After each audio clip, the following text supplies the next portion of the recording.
ALP सीबीटी2 के सभी competitive trade को लेकर काफ़ी ज़्यादा परेशान है। उनका दिमाग काम नहीं कर रहा है ट्रेड को लेके, कैसे पास होंगे। थ्योरी भी पढ़ ली, क्वेश्चन नहीं बन पा रहे हैं। बेस्ट टीचर कौन सा है, बेस्ट बुक क्या है, क्या पढ़नी है, क्या छोड़नी है। ट्रेड के क्वेश्चंस बिल्कुल नहीं बन पा रहे, एक्यूरेसी बिल्कुल नहीं आ पा रही है, पास तक होने की उम्मीद नहीं है। तो दोस्तों, बेस्ट टीचर मैंने बता रखा है, कोई सा भी आप टीचर पकड़ लीजिए, उसको अच्छे तरीके से पढ़ लीजिए। उसके बाद में बुक, आप एक थ्योरी वाली बुक परचेज़ कर लीजिए जिसमें अच्छे तरीके से थ्योरी दी गई हो। उसके बाद में आपको एक लेनी है क्वेश्चंस वाली बुक, जो जैसे कि किरण पब्लिकेशन हो गई, या फिर कौटिल्य की रामबाण हो गई, या फिर एस के झा की बुक हो गई।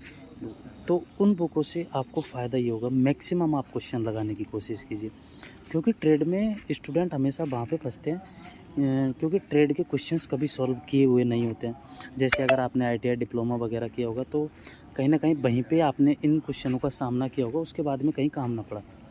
तो इस वजह से हमें उन क्वेश्चनों को सॉल्व करने का तरीका, उन क्वेश्चनों के वर्ड हमारे समझ में नहीं आते।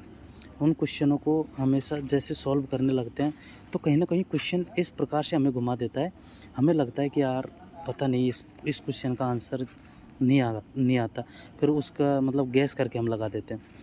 तो मेरे भाई, वो क्वेश्चनों को सॉल्व करने की जो कला है, वो तभी आपको आ पाएगी जब आप मैक्सिमम थ्योरी पर टाइम देंगे, मैक्सिमम थ्योरी के क्वेश्चंस अटेम्प्ट करेंगे, मैक्सिमम उन पे ज़्यादा से ज़्यादा प्रैक्टिस करेंगे।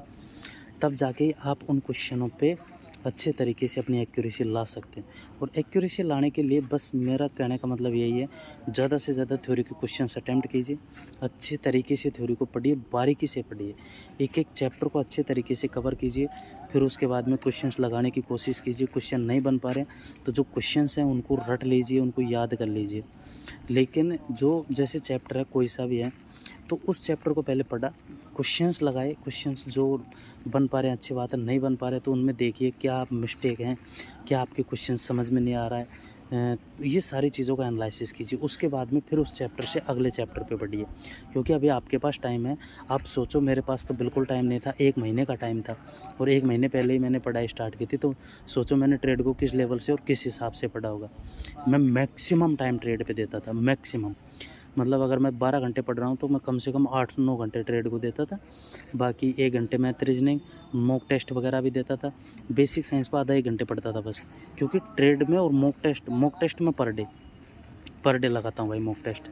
तो इस वजह से आप भी इन सारी चीज़ों को ऐड कीजिए मेरे हिसाब से, ताकि आपको बेनिफिट अच्छा मिल सके। Thank you.